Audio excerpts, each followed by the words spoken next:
Subsidise urea ખાતરની કાળાબજારી કરનાર 2 આરોપીના remand મંજૂર। ખેડૂતોના હકના ખાતરનો કરાતા બારોબાર વેપલો।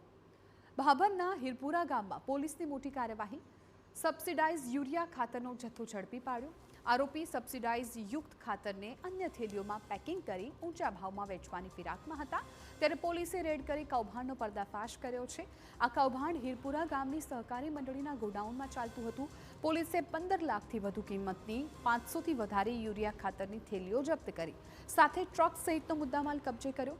પોલીસે ગોડાઉન માલિક ટ્રક ચાલકની ધરપકડ કરી કોર્ટમાં રજૂ કરી રિમાન્ડ મેળવ્યા। ત્યારે આ ગુનામાં અન્ય કોઈની સંડોવણી સાથે આરોપી અન્ય કોઈ ગુનામાં સંડોવાયેલો છે કે નહીં તેની તપાસ શરૂ કરવામાં આવી છે। જે સરકાર માન્ય સબસિડી યુક્ત ખાતર છે એમને ગેરકાયદેસર રીતે પોતાના ફાયદા માટે અન્ય જગ્યાએ વેચતા હતા। એ એક અને એમની સાથે નાદર હુસેન બરકત અલી જાતે રાજડ અને રહેવાસી બુરહા જિલ્લો બાડમેર રાજસ્થાન તે ટ્રક ડ્રાઈવર તરીકે ત્યાં હાજર હતો। આ બંનેને પોલીસે પકડી પાડેલ છે। હા, એ હાલ રિમાન્ડ ઉપર છે અને એમને સાથે રાખી અને આગળની તજવીજ અને કાર્યવાહી હાથ ધરવામાં આવેલ છે।